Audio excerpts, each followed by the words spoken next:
નમસ્કાર વિદ્યાર્થીઓ, આજે આપણે પાઠ 9 ચક્ષુષ્માન અંધ એવ. ચક્ષુષ્માન અર્થાત આંખો વાળો હોવા છતાં, અંધ એવ આંધળો જ છે. હવે શબ્દના અર્થ ઉપરથી તો હવાઈ લાગશે, અથવા તો શબ્દને વ્યવસ્થિત રીતે સમજવામાં આવે તો સમજાઈ પણ જાય એવો છે. કારણ કે આ કહેવત પણ ઘણી વખત ઉપયોગમાં લેવામાં આવતી હોય છે. તો એટલે કહેવાનું તાત્પર્ય એ છે કે આ પાઠમાં અહીં કવિ આંખો છે છતાંય વ્યક્તિ અંધ છે એ ઉદ્દેશીને કહેવામાં આવ્યું છે કે જેની જીવનમાં સદ્ગુણો નથી, અર્થાત તો દુર્ગુણો છે, તે વ્યક્તિ આંખો વાળો હોવા છતાં અંધળો છે. નંબર 2, કે ભગવાને આંખ આપણને બધાને આપી છે, પરંતુ દ્રષ્ટિ કેળવવી પડે. દ્રષ્ટિ કેમ કેળવાય?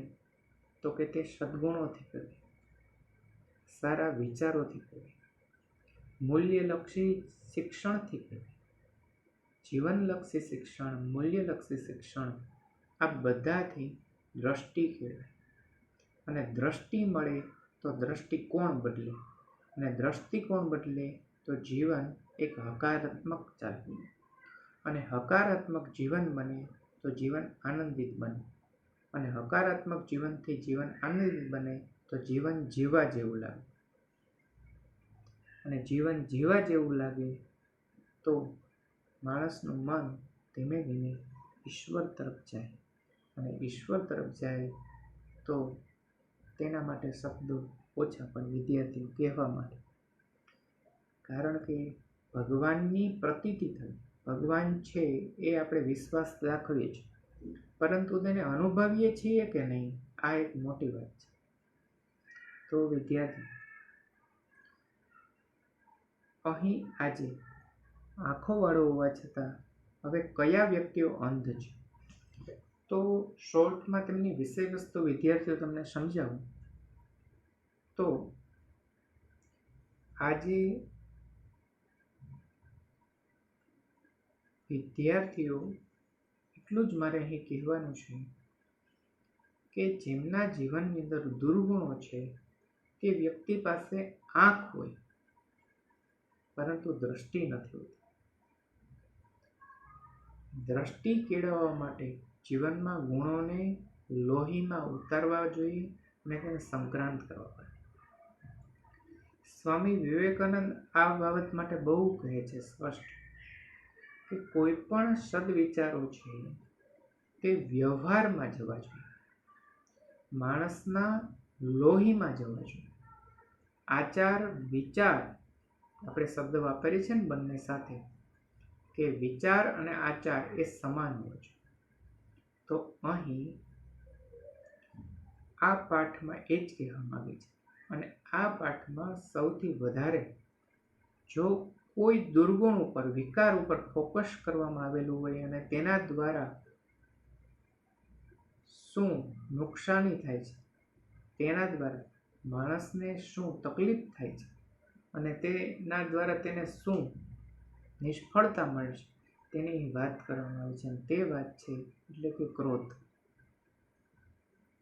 એમાં આજના યંગ જનરેશનમાં આ બહુ મોટામાં મોટું દુર્ભાગ્ય જેને કહી શકાય, અને તે એટલે કે ક્રોધ. આ દુર્ગુણ આજની યંગ જનરેશનમાં બહુ વધારે જોવા મળે છે. તેનું કારણ છે એકમેવ કે સહન શક્તિનો અભાવ, મનનું ધાર્યું ન થવું, નાની નાની વાતમાં ચીડાઈ જવું, ઈચ્છાઓની પૂર્તિ ન થવી, હું કહું તે જ થવું જોઈએ, તે ન થાય તો ક્રોધ. નજીવી બાબતમાં ક્રોધ આવે. વિદ્યાર્થીઓ, આનું શું પરિણામ મળે ને એ સમગ્ર આખા પાઠમાં તમને જોવા મળશે, એટલા માટે હું વિસ્તાર નથી કરતો.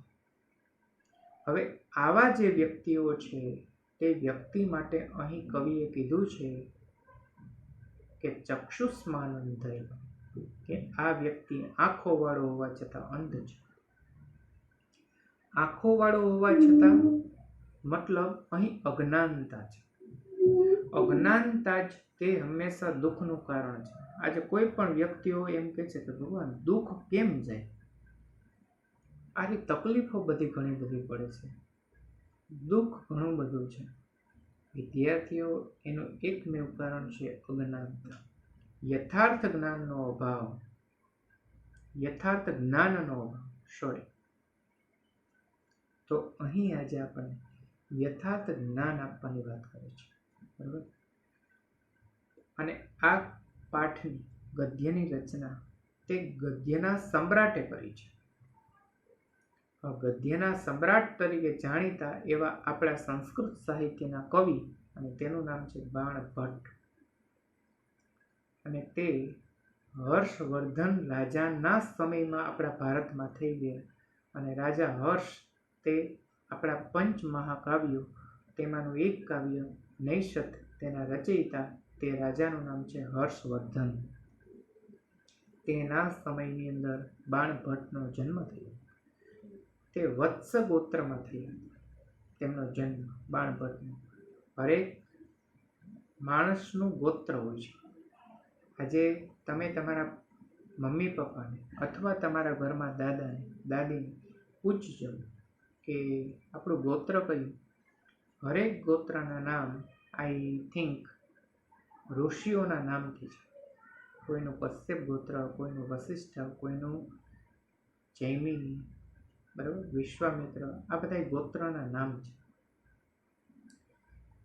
હવે બાણભટ્ટના પિતાનું નામ હતું ચિત્રભાનુ અને માતાનું નામ રાજદેવી. તેમણે હર્ષચરિત અને કાદંબરી, આ ગદ્ય કાવ્યના 2 ગ્રંથોની રચના કરી. કયું? હર્ષચરિત અને કાદંબરી. આ પૈકી કાદંબરીનું કથાવસ્તુ કાલ્પનિક છે. અલ્બર્ટ આઇન્સ્ટાઈન પણ વિદ્યાર્થીઓ કલ્પનાને બહુ સમર્થન આપે છે. એટલે અહીં પણ કથાવસ્તુ છે તે આખું કાલ્પનિક છે. જ્યારે હર્ષચરિતનું કથાવસ્તુ ઐતિહાસિક છે, તે વાસ્તવિક છે એટલા માટે ઐતિહાસિક છે, બરાબર. અને હર્ષચરિતનું તમને વિદ્યાર્થીઓ સંક્ષિપ્તમાં પરિચય આપું. આમ તો એના વિષયને ન્યાય આપવો તે મારું ગજું નથી, પરંતુ આ વર્લ્ડમાં ન ભૂતો ન ભવિષ્યથી, કે જેની બુદ્ધિ પ્રતિભાને હજી સુધી કોઈ પણ પહોંચી શક્યું નથી, એવા વ્યક્તિ એટલે હર્ષચરિત હતા, રાજા હર્ષ હતા. આ એક જ માત્ર એવા વ્યક્તિ થઈ ગયા રાજા હર્ષ કે વિદ્યાર્થીઓ તેને સરસ્વતી માતાને પ્રસન્ન કરીને કહેવું પડ્યું કે મારી બુદ્ધિને તમે ઓછી કરો. એવા રાજા હર્ષ હતા. પોતાના સમકાલીન સમ્રાટ હર્ષવર્ધનના જીવનમાં કેટલાક પ્રસંગોનું આ હર્ષચરિતમાં નિરૂપણ કરવામાં આવ્યું છે. તેમાં કુલ 8 પ્રકરણો છે. અહીં જે સમગ્ર વાત છે ને વિદ્યાર્થીઓ, હર્ષચરિતની છે, બરાબર. હવે 8 પ્રકરણો હર્ષચરિતમાં છે. તે બધા પ્રકરણોને ઉચ્છ્વાસ નામથી ઓળખવામાં આવે છે. આપણે ચેપ્ટર બોલીએ, પ્રકરણ બોલીએ છે, બરાબર, એમ અહીં ઉચ્છ્વાસ નામ છે. એમાં આ પાઠ હર્ષચરિતના પ્રથમ ઉચ્છ્વાસમાંથી સંપાદિત કરવામાં આવ્યો છે.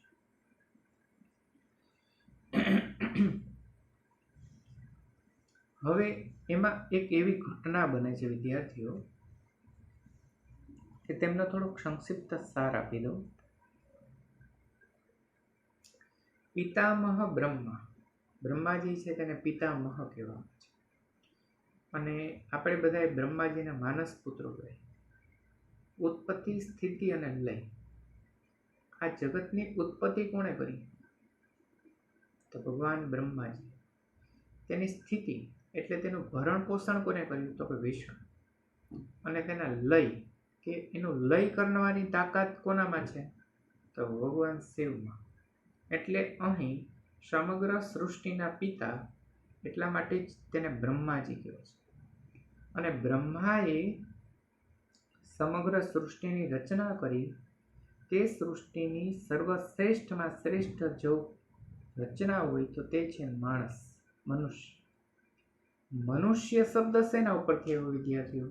તો કે બ્રહ્માજીના સર્વપ્રથમ આ જગતનો માનસ પુત્ર, અને તે એટલે કે મનુ. આ જગતનો સર્વપ્રથમ જો કોઈ માણસ હોય ને તો તે મનુ હતા. અને તે મનુના પિતાજીનું નામ બ્રહ્મા. અને તે બ્રહ્માજીના માનસ પુત્ર એટલા માટે કહેવાના કે બ્રહ્માજીના મનથી જન્મેલા છે તે મનુ તે. અને તે મનુના નામ ઉપરથી જ મનુષ્ય શબ્દ આવ્યો, માનવ શબ્દ આવ્યો. સમજાણું વિદ્યાર્થી? એટલે યાદ રાખજો. એટલે સમગ્ર આપણા પિતા ગણવા જઈએ ને, સમગ્ર માનવ સૃષ્ટિના પિતા, તો તે મનુ આવે. અને મનુના પિતા એટલે ભગવાન બ્રહ્માજી. બરાબર. હવે એક વખત બ્રહ્માની સભામાં દુર્વાસા. વિદ્યાર્થી દુર્વાસાનો પરિચય આપું તો દુર્વાસા ના સગા ભાઈ આપણા જુનાગઢમાં જ છે. એ કોણ? તો કે ભગવાન ગુરુ દત્તાત્રેય. ઈ અને દુર્વાસા આ બે સગા ભાઈ. હવે ત્રીજા ભાઈ પણ આપણા નજીક છે દુર્વાસાના. કોણ? તો કે ભગવાન ચંદ્ર. અને તે એટલે કે સોમનાથ. બરાબર. એટલા માટે આ ત્રણેય સગા ભાઈ કોણ કોણ? દુર્વાસા, દત્તાત્રેય અને ચંદ્ર. આ ત્રણ સગા ભાઈ. હવે આમના પિતાજી એટલે અત્રિ અને અનુસૂયા તેમના માતા પિતા. સમજાણું વિદ્યાર્થી? અને લોકશાહીનો સર્વપ્રથમ પાયો નાખનાર વ્યક્તિ એટલે કે અત્રિ ઋષિ. અને બીજું હજી એક યાદ હતું મને, હા, સૂર્યગ્રહણ, ચંદ્રગ્રહણ, આની શોધ કરનાર તે એટલે અત્રિ ઋષિ. બરાબર. હવે આગળ વધીએ. આ વિદ્યાર્થીઓ આમના વિશે સંક્ષિપ્તમાં એટલે પરિચય આપું કે આપણે તેમને ભણ્યા હોય, સમજ્યા હોય તો આપણે ખ્યાલ રહે. તો દુર્વાસા સામવેદના મંત્રનું ગાન કરતા એક વખત. ત્યારે તેઓ કોઈ કારણથી અન્ય મુનિ સાથે ઝઘડી પડ્યા.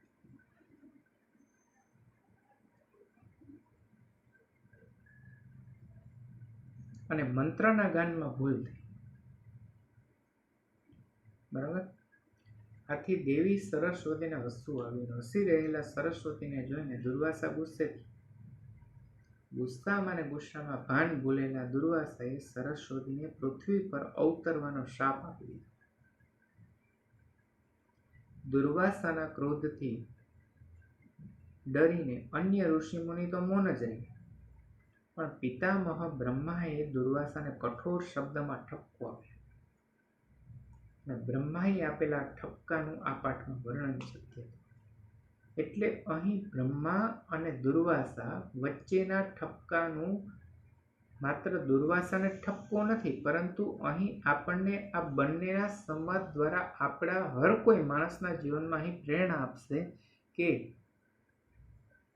ક્રોધથી કેવા પરિણામો આવે છે, ક્રોધનું શું માણસ ઉપર અસર થાય છે, એની અહીં વાત આ ઠપકામાં છે. ક્રોધ એક એવી વસ્તુ છે કે તે સારા નરસાનો ભેદ નથી કરે. કારણ કે પહેલી બાબત તો કે ક્રોધથી માણસ વિવેકહીન બને છે. એટલા માટે આંખ વાળો હોવા છતાં અંધ જ બને છે. માનવના મનમાં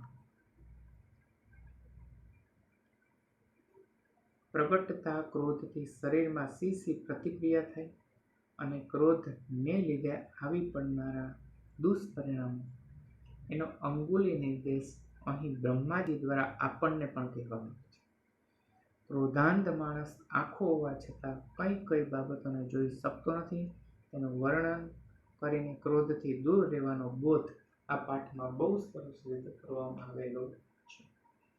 તો વિદ્યાર્થી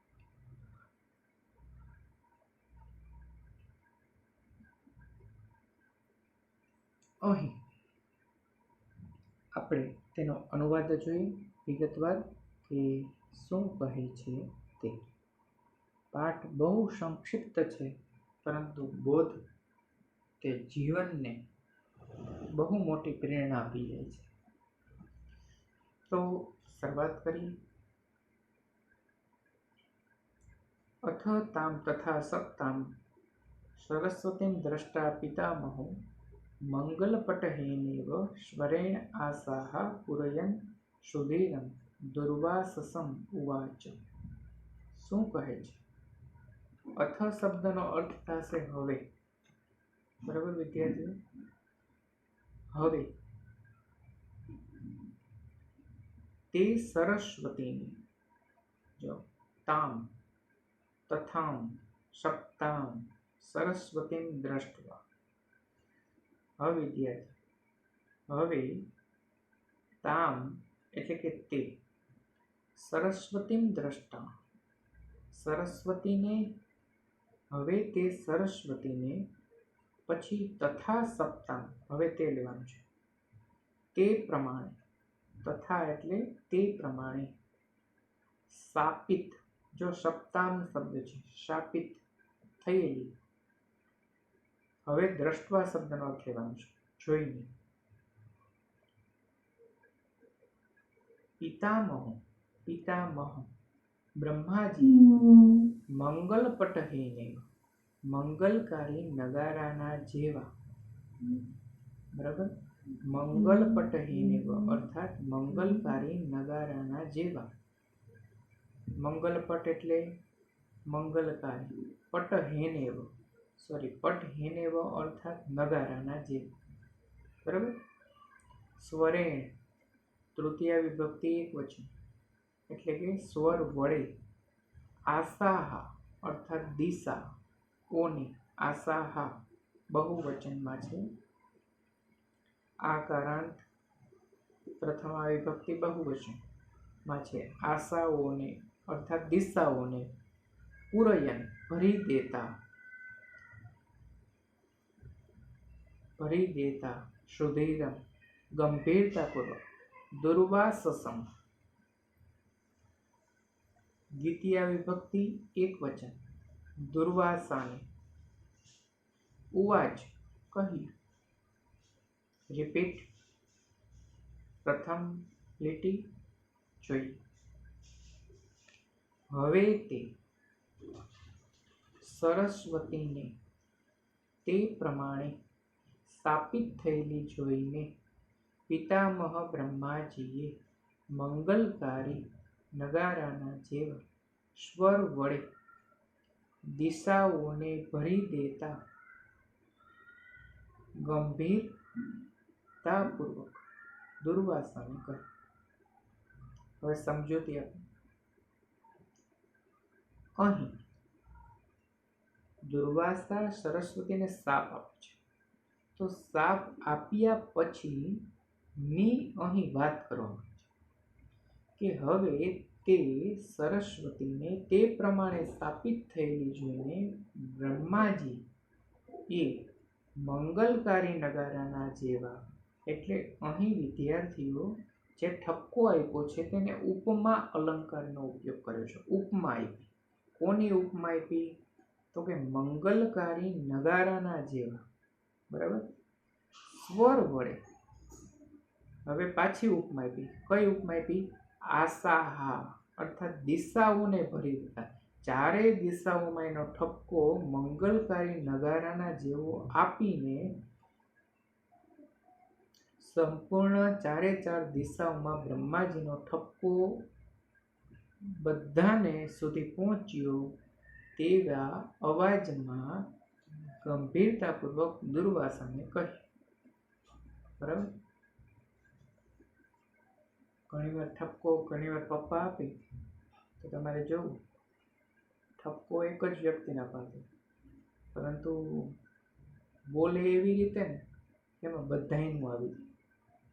ઘરમાં બધાય, પછી મમ્મી આવી જાય, પછી ટૂંકમાં પપ્પા એવી રીતે જ બોલે જ્યારે ઘણી વખત આમ નાની નાની બાબતમાં ન બોલે, પણ ક્યાંક ઘણી બધી બાબત ભેગી થાય તો પછી શું કરે ખબર? કે એક સાથે વરાળ કાઢે. એટલે વરાળ કાઢે એટલે બધાયની ટૂંકમાં કહેવાય ને આપણે અળફેટમાં આવી જાય ઘરમાં.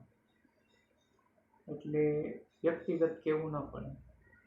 એટલે અહીં આપણે તેની સરખામણી બ્રહ્માજી સાથે નથી કરતા, પરંતુ હું તમને ઉદાહરણ આપું છું. એટલે અહીં બ્રહ્માજીએ એવું વાત કરી બ્રહ્માજીએ કે જે સમગ્ર દિશાઓને ભરી ગઈ આગળથી. દુર્વાસાને ઠપકો આપ્યો એવા ગંભીરતાપૂર્વક.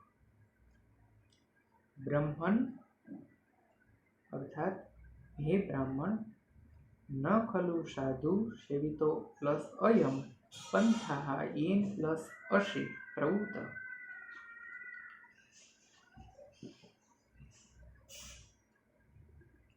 સાધુ સેવિતો પ્લસ અયમ અર્થાત અયમ એટલે આ, સાધુ એટલે કે સજ્જન, સજ્જનો દ્વારા આચરવામાં આવેલો માર્ગ નથી. માર્ગ એટલે કે પંથાહા. ખલુ એટલે ખરેખર, ન એટલે નહીં. યેન અસી પ્રવૃત્ત, પ્રવૃત્ત એટલે કે ચાલ્યા છો અથવા તો તમે પ્રવૃત્ત છો. યેન એટલે જેનાથી, અસી એટલે છો. હવે તેનું આખું વર્ણન કરીએ, વાક્ય રચના છે. હે બ્રાહ્મણ, આ સજ્જનો દ્વારા સેવિતો એટલે કે આચરણ કરવું. આપણે સેવન, સેવન એટલે કે આચરણ. હે બ્રાહ્મણ, આ સજ્જનો દ્વારા આચરવામાં આવેલો માર્ગ નથી. અર્થાત અહીં બ્રહ્માજી દુર્વાસાને ઋષિની દ્રષ્ટિએ જોતા અહીં તેને ઠપકો આપતા કહે છે, હે બ્રાહ્મણ, આ સજ્જનો દ્વારા આચરવામાં આવેલો માર્ગ નથી. યેન અસી પ્રવૃત્ત અર્થાત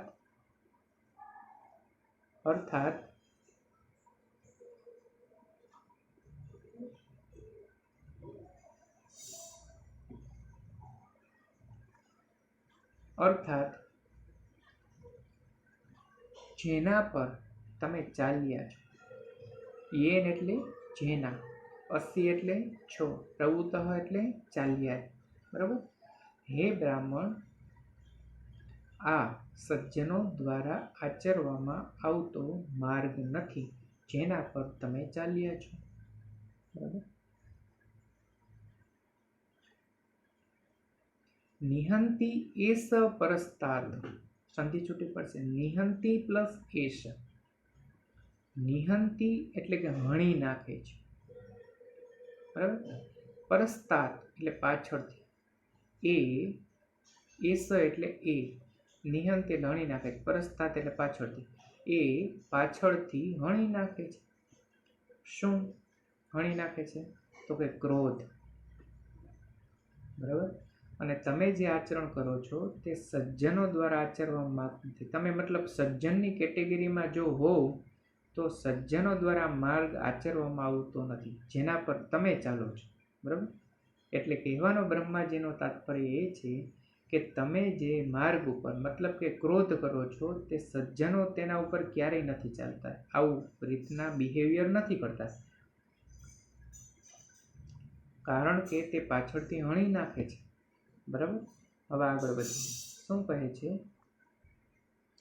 ઇન્દ્રિય અશ્વ પ્લસ સમુત્થાપિતમ હિ રજઃ કલુષયતિ દ્રષ્ટિમ અનક્ષજિતામ. અર્થાત ઇન્દ્રિયો રૂપી ઘોડાઓ વડે, જો ઇન્દ્રિય પ્લસ અશ્વ, જો બે શબ્દ છે, અશ્વ એટલે ઘોડા, ઇન્દ્રિયો એટલે ઇન્દ્રિયો કોને કહેવાય? 5 કર્મેન્દ્રિય, 5 જ્ઞાનેન્દ્રિય અને 11મું મન. આ બધી ઇન્દ્રિયો છે. બરાબર. આંખ, જેના દ્વારા જ્ઞાન મેળવીએ તેને જ્ઞાનેન્દ્રિયો કહે. આંખ, કાન, નાક, જીભ, ત્વચા આ શું છે? જ્ઞાનેન્દ્રિયો છે. બરાબર. અને 11મું મન. આ બધી ઇન્દ્રિયો રૂપી ઘોડાઓ વડે પછી સમુત્થાપિતમ એટલે કે ઉડાડવામાં આવેલી, શું કહે છે? ઘોડાઓ દ્વારા ઉડાડવામાં આવેલી રજ એટલે ધૂળ એટલે કે રજ કલુષયતી દ્રષ્ટિ અનક્ષજિતામ અર્થાત રજ અનક્ષજિતામ અર્થાત ચંચળ આંખ વાળાઓની દ્રષ્ટિ એટલે દ્રષ્ટિને કલુષયતી મલિન કરી નાખે છે.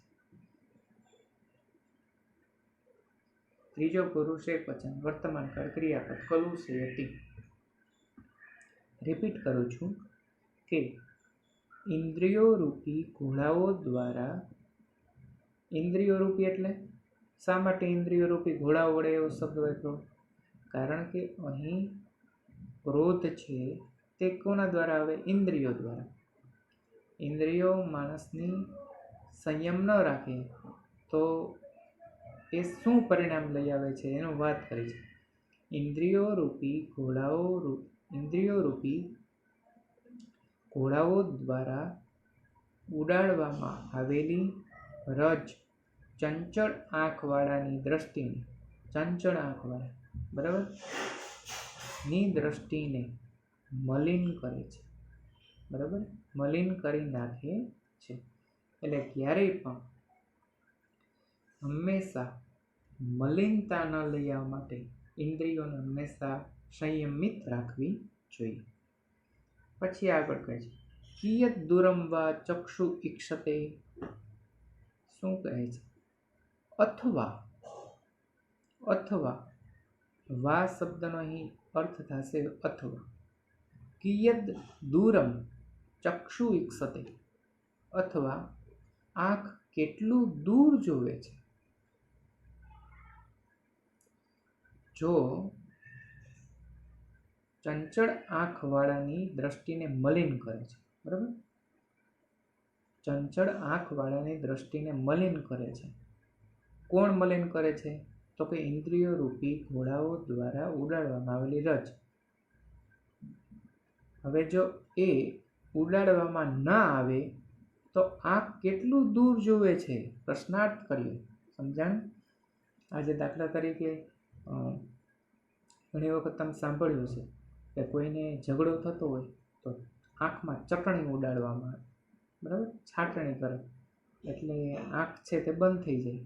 બરાબર, જૂના કાળમાં આ યુદ્ધમાં ઉપયોગ થતો કે એવી બારૂદ કે એવું ઉડાડવામાં આવતું જેના દ્વારા આંખ છે તેનાથી અંધાપો આવી જાય, ઘડીક વાર જોઈ ન શકે. એટલે અહીં શું કે છે કે જો ઇન્દ્રિયો રૂપી ઘોડાઓ દ્વારા રજ ઉડાડવામાં ના આવે તો વિદ્યાર્થીઓ અહીં એમ કે છે બ્રહ્માજી કે આંખમાં દીર્ઘદ્રષ્ટિ રહે છે. દીર્ઘદ્રષ્ટિ એટલે શું? વિઝન. કે માણસ કેટલું ભવ્ય જોઈ શકે છે, પોતે વિઝન, જેને કહેવાય દીર્ઘદ્રષ્ટિ. એટલે કહે છે અથવા આંખ કેટલું દૂર જુએ છે. બરાબર, એટલે શું કહે છે? કિયત દૂરમ વા ચક્ષુ ઈક્ષતે. કિયત એટલે કેટલું, દૂરમ એટલે દૂર, ચક્ષુ ઈક્ષતે આ આંખ કેટલું દૂર જુએ છે. આગળ વધીએ. વિશુદ્ધયા હિ ધીર્યા પશ્યંતિ કુતબુદ્ધયઃ સર્વાન અર્થાન અસતઃ સતો વા. બહુ સરસ કીધું. શું કહે છે? વિશુદ્ધયા હિ ધીર્યા અર્થાત શુદ્ધ બુદ્ધિ વડે જ, વિશુદ્ધયા તૃતીય વિભક્તિ એકવચન, શુદ્ધ બુદ્ધિ વડે જ. બરાબર, હિ એટલે જ અને ધીયા એટલે બુદ્ધિ. શુદ્ધ બુદ્ધિ વડે જ. બરાબર, પછી આગળ શું કહે છે? શુદ્ધ બુદ્ધિ વાળાઓ. પાછો એનો એ શબ્દ તમને પ્રશ્ન થાય સાહેબ આમનો શું એકનો એક પાછો શબ્દ આવ્યો? હવે જો તમને સમજાય.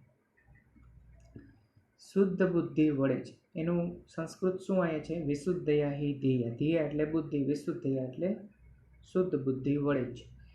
પછી શું કહે છે? કૃત બુદ્ધય. કૃત બુદ્ધય એટલે શુદ્ધ બુદ્ધિ વાળાઓ. પાછું શુદ્ધ બુદ્ધિ વાળાઓ. કૃત બુદ્ધય એટલે શુદ્ધ બુદ્ધિ વાળાઓ. સર્વાન, હવે પાછું ભાષાંતર ક્યાં લેવાનું? અહીંથી લેવાનું. સર્વાન એટલે કે બધા. અસતઃ સતો વા અર્થાત ખોટા કે સાચા વિષયોને. અસતઃ સતો અર્થાત ખોટા, અસતઃ એટલે ખોટા, કે વા એટલે અથવા કે ખોટા કે સાચા વિષયોને, અર્થાન એટલે કે વિષયોને, પશ્યંતી એટલે જુએ છે. બરાબર. હવે અહીં બ્રહ્માજી વિદ્યાર્થીઓ એને એમ કીધું ને કે આ કેટલું દૂર જુએ છે. બરાબર. તો અહીં પછી બુદ્ધિની વાત કરો. આંખ પછી તો શું કહે છે? શુદ્ધ બુદ્ધિ વડે જ શુદ્ધ બુદ્ધિ વાળા બધા ખોટા કે સાચા વિષયોને જોઈ શકે છે. અર્થાત કોઈ પણ વસ્તુ ખરાબ છે કે સાચી છે એને પારખવા માટે શું જોઈએ? તો કે શુદ્ધ બુદ્ધિ જોઈએ.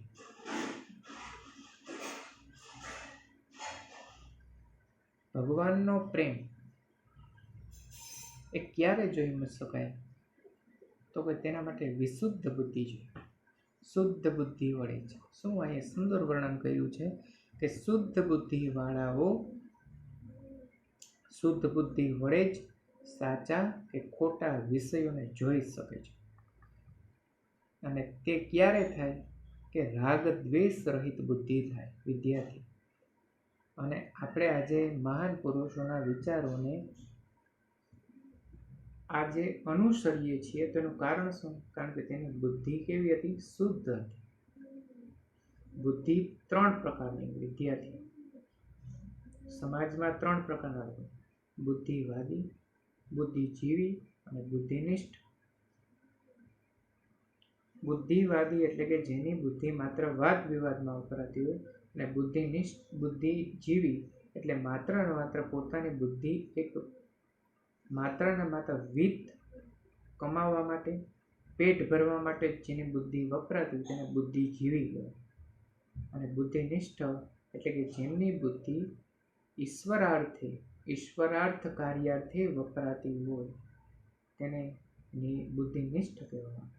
અને બુદ્ધિનિષ્ઠ હંમેશા વ્યક્તિની બુદ્ધિ રાગ દ્વેષ રહિત હોય, તેનું અંતઃકરણ શુદ્ધ હોય. જેનું અંતઃકરણ શુદ્ધ હોય તેમની બુદ્ધિમાંથી નીકળેલા વિચારો તે તટસ્થ હોય, અને તટસ્થ વિચારો બધાને સ્પર્શ કરે. એટલે અહીં કહે છે વિશુદ્ધયા હિ ધીયા પશ્યંતી કૃત બુદ્ધય સર્વાન અર્થાન અસતઃ સતો વા. અહીં વિદ્યાર્થીઓ તમને એક વાત કરું. રાવણ અને મંદોદરી બે પતિ પત્ની છે. You are right. તો હવે રાવણ સીતાનું હરણ કરે છે તો રાવણ પાસે બુદ્ધિ છે, ભગવાન આપી છે. અને મંદોદરી છે તે જ પ્રવૃત્તિની પોતે ટીકા કરે છે. મતલબ તેને સમર્થન નથી આપતી. મંદોદરી શું કહે છે કે તમે આ ખોટું કરો છો. તો અહીં શું કહેવા માંગે છે? અહીં એ જ મારે તમને ઉદાહરણ દ્વારા સમજાવું છું કે મંદોદરીની બુદ્ધિ શુદ્ધ છે, જ્યારે રાવણની બુદ્ધિ શુદ્ધ નથી. એટલા માટે મંદોદરીની બુદ્ધિ શુદ્ધ હોવાથી તે સાચા અને ખોટા વિષયોને તે પોતે પારખી શકે છે. આગળ વધી. નિસર્ગ વિરોધિની ચ ઇયમ પયઃ પાવકયો ઇવ ધર્મ ક્રોધયો એકત્ર વૃત્તિ.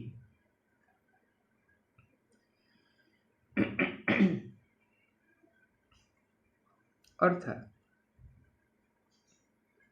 આ પ્રકૃતિનો વિરોધ કરનાર નિસર્ગ વિરોધીની, નિસર્ગ એટલે પ્રકૃતિ, આ પ્રકૃતિનો વિરોધ કરનારી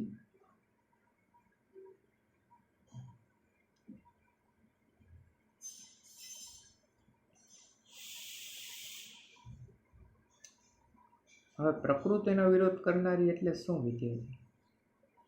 માણસની ઓરિજિનલ પ્રકૃતિ શું છે? જો કે ઓરિજિનલ ને ખોટી તો નહીં, પરંતુ માણસની પ્રકૃતિ શું છે? નૈસર્ગિક શાંતિ, આનંદ, આ એમની મૂળતઃ પ્રકૃતિ છે. આત્મા સતત ઝંખે છે શું? તો કે આનંદ, આહલાદક આનંદ, ખુશી, બરાબર, સત્ય. એટલે આ નિસર્ગ વિરોધીની, આનાથી વિરોધમાં જાય તો તેને નિસર્ગ વિરોધીની કહેવાય. એટલે શું કહે છે? પ્રકૃતિનો વિરોધ કરનારી, પછી શબ્દ છેલ્લો લેવાનો છે, વૃત્તિ એટલે વૃત્તિ, પાણી અને આગની જેમ, પયઃ એટલે પાણી, પાવક યો એટલે આગ, ઈવ પાવક યો હો ઈવ, પાણી અને આગની. જો અહીંયા વિદ્યાર્થી પાવક યો હો અર્થાત ષષ્ઠી વિભક્તિ દ્વિવચન વપરાયેલું છે. પાવકસ્ય, પાવકયોહો, પાવકાના, મતલબ આગ, અગ્નિ, અગ્નિની, બરાબર, અગ્નિના, બરાબર, સમજાણી બાબત. એટલા માટે પાવકયોહો, એટલા માટે આપણે અહીં શબ્દ શું વાપરશું? આગની, બરાબર. ઈવ એટલે જેમ, ધર્મ ક્રોધયો એકત્ર, અર્થાત ધર્મ અને ક્રોધની એકત્ર વૃત્તિ જેવી હોય છે. ધર્મ અને ક્રોધની એકત્ર વૃત્તિ જેવી હોય છે. થોડુંક ડિફિકલ્ટ લાગશે, તકલીફ પડશે ભાષાંતર સમજવાનું, પરંતુ હું સહેલું કરું છું. હવે ખાસ સમજો. પહેલા માત્ર અનુવાદ કરું છું.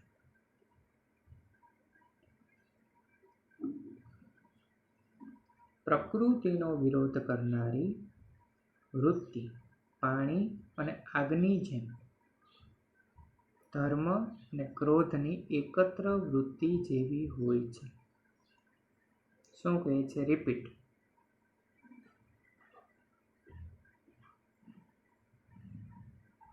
પ્રકૃતિનો વિરોધ કરનારી વૃત્તિ પાણી અને આગની જેમ ધર્મ અને ક્રોધની એકત્ર વૃત્તિ જેવી હોય છે. હવે વિદ્યાર્થી, અહીં હું તમને એક વાત સમજાવું. અહીં ઉદાહરણ, પાણી અને આગ, આ બે કોઈ દિવસ ભળે નહીં.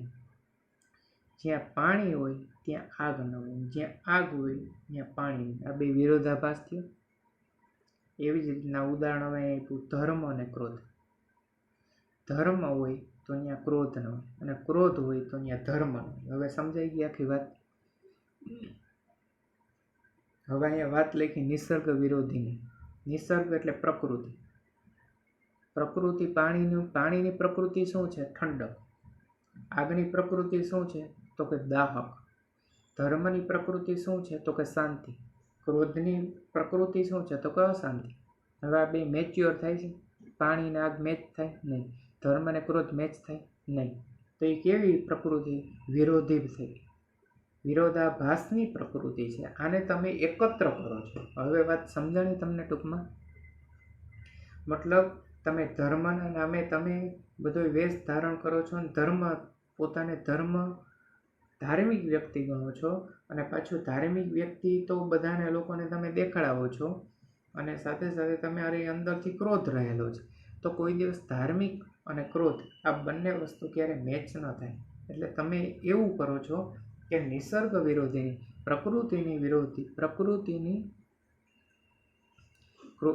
પ્રકૃતિનો વિરોધ કરનારી વૃત્તિ પાણી અને આગની જેમ ધર્મ અને ક્રોધની એકત્ર વૃત્તિ જેવી હોય છે, બરાબર.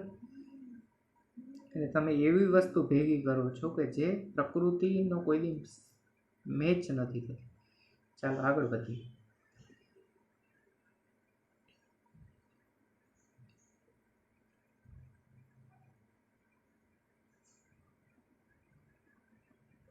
આલોક, આલોક એટલે પ્રકાશ, અપહાય એટલે છોડીને, કથમ તમસી નિમજ્જસી, કથમ એટલે શા માટે, બરાબર.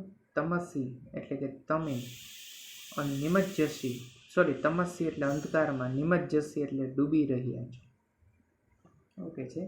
પ્રકાશને છોડીને, આલોક અપહાય, આલોક એટલે પ્રકાશ, પ્રકાશને છોડીને શા માટે અંધકારમાં ડૂબી રહ્યા છો, બરાબર. ક્ષમા હિ મૂલમ સર્વ તપસામ, ક્ષમા એ જ બધી સમસ્યાઓ, સોરી, બધી તપસ્યાઓનું મૂળ છે. હર કોઈ વ્યક્તિ ગમે તેટલી સાધના કરે, પરંતુ વિદ્યાર્થીઓ ક્ષમા વીરસ્ય ગુણમ, વીર વ્યક્તિનું આભૂષણ તે ક્ષમા છે. એટલે કે છે સર્વ તપસામ, બધી તપસ્યા, હર કોઈ તમે તપસ્યા કરો, સાધના કરો, એનું મૂળ ખરેખર ક્ષમા છે. એટલે કે સરસ્વતીજીને તમારે ક્ષમા આપવી છે. સમજણ માણસને વિદ્યાર્થીઓ મૌન કરે છે, સમજણ યથાર્થ જ્ઞાન માણસને ક્ષમા આપે છે, એમ અહીં બ્રહ્માજીનું કહેવું છે. એટલે શું કહે છે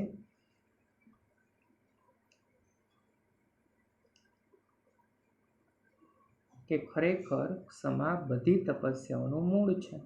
પછી આગળ વધીએ. પર દોષ દર્શન દક્ષા, દ્રષ્ટિ પ્લસ ઈવ કુપિતા બુદ્ધિ ન તે આત્મદોષમ પશ્યતિ. પર દોષ દર્શન દક્ષા, બીજાના દોષ જોવામાં કુશળ. શું થશે? બીજાના દોષ જોવામાં કુશળ. દ્રષ્ટિ ઈવ, દ્રષ્ટિની માફક. કુપિતા બુદ્ધિ, ક્રોધી બુદ્ધિ, બરાબર. કુપિતા બુદ્ધિ, ક્રોધી બુદ્ધિ, ન તે આત્મદોષમ, પોતાના દોષ જોતી નથી. શું કહે છે? જેને હંમેશા બીજાના દોષ જોવાની ટેવ હોય તે વિદ્યાર્થીઓ હંમેશા પોતાની શું ખામી છે એ માણસ નથી જોતો. એક વસ્તુ જીવનમાં હંમેશા યાદ રાખજો, વિદ્યાર્થીઓ હંમેશા બીજાના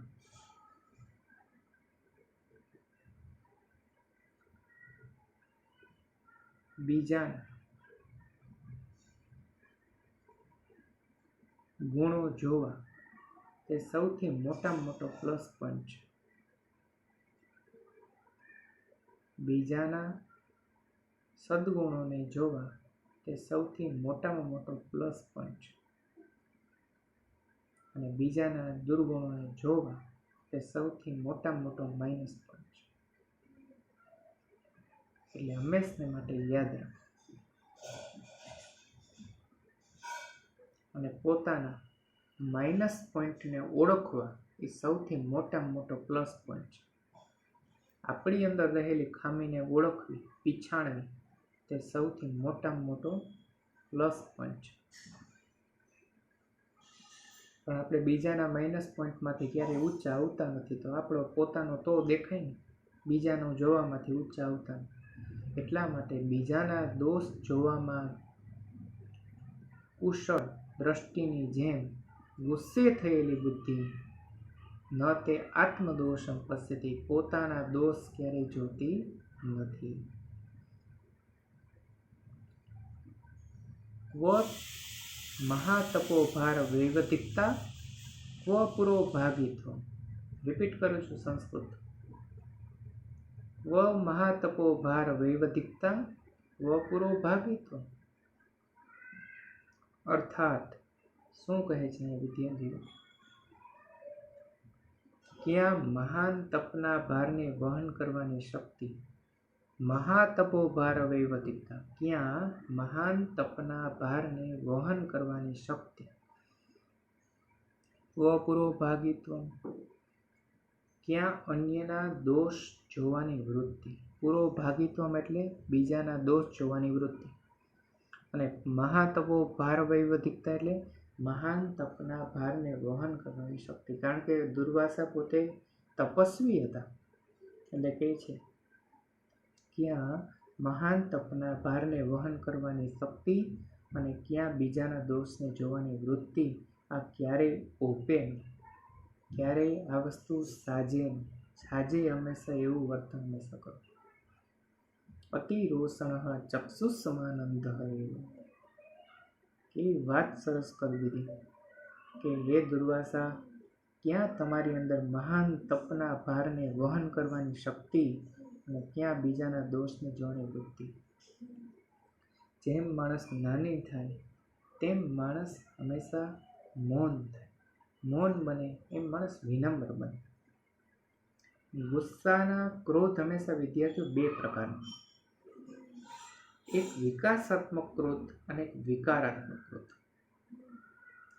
વિકાસાત્મક ક્રોધ તે હંમેશા શીતળ ક્રોધ હોય છે. વિકાસાત્મક એટલે કે કોઈના વિકાસ હેતુથી તમારો ક્રોધ.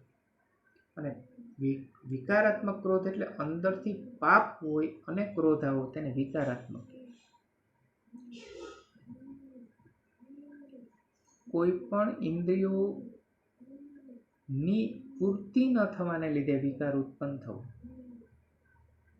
જે જીવનમાં બાધક હોય તે ક્રોધ વિકારાત્મક છે.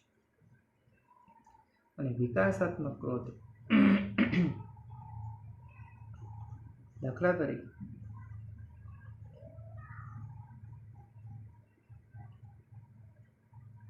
નાનું બાળક હોય તે સ્કૂલે ન જાય, સ્કૂલે જવા માટે એક્સક્યુઝ આપે, બહાનાબાજી કરે, અને ત્યારે જે પિતાજી એને ઠપકો આપે, ખીજાય, તેને એક લપડાકી મારે, તો તે ગુસ્સો જ છે, પરંતુ તે ગુસ્સો વિકાસાત્મક છે. મહાપુરુષોનો ખીજાવો તે હંમેશા વિકાસાત્મક ક્રોધ છે, કારણ કે તે ગુસ્સો ક્ષણિક હોય છે, પેટમાં પાપ નથી હોતો. એવો ગુસ્સો જે આવે તેને વિકાસાત્મક. અને બીજું વિદ્યાર્થી, ક્રોધ કરવાનો એને જ હક છે કે જ્યારે તમે કોઈને 10 ગણો પ્રેમ કરો છો. માતા પોતાના બાળકને 10 ગણો પ્રેમ કરે છે, એટલા માટે ક્રોધ કરવાનો એને હક છે. અપુરોભાગિત્વ, ક્યાં બીજાના દોષ જોવાની વૃત્તિ. જેમ માણસ નાની બને, સમજણ આવે, એમ માણસ બીજાના દોષ જોવા માટે ક્યારેય તેનું મન બુદ્ધિ હોતા છે. કારણ કે એ વ્યક્તિઓ વાદ વિવાદમાં નથી કરતા, નકામી બાબતોમાં ધ્યાન નથી આપતા. જે માણસનો બૌદ્ધિક લેવલ જેનો મહાન હોય તે વ્યક્તિઓ ક્ષુલ્લક બાબતોમાં, નજીવી બાબતોમાં, વાદ વિવાદમાં ક્યારેય તે મન કે વાત ક્યારેય હોતા નથી. એટલા માટે એને ક્યારેય બીજાના દોષ જોવાની વાત નથી આવતી. અતિ રોષણ ચક્ષુષ્માનંદ, એટલે અતિ રોષે ભરાયેલો માણસ. ચક્ષુષ્માન અંધ એવ જનઃ, અર્થાત ચક્ષુષ્માન એટલે કે આંખો વાળો હોવા છતાં આંધળો જ છે. વિદ્યાર્થીઓ, આજે અહીં સુધી આપણે રાખીએ છીએ. આવતા લેક્ચરમાં ભગવાન બ્રહ્માજી શું આગળ કહે છે તો અને તેના પરિણામો શું મળે છે તેના વિશે જોશું અને સમજશું. અસ્તુ. Thanks for watching this video.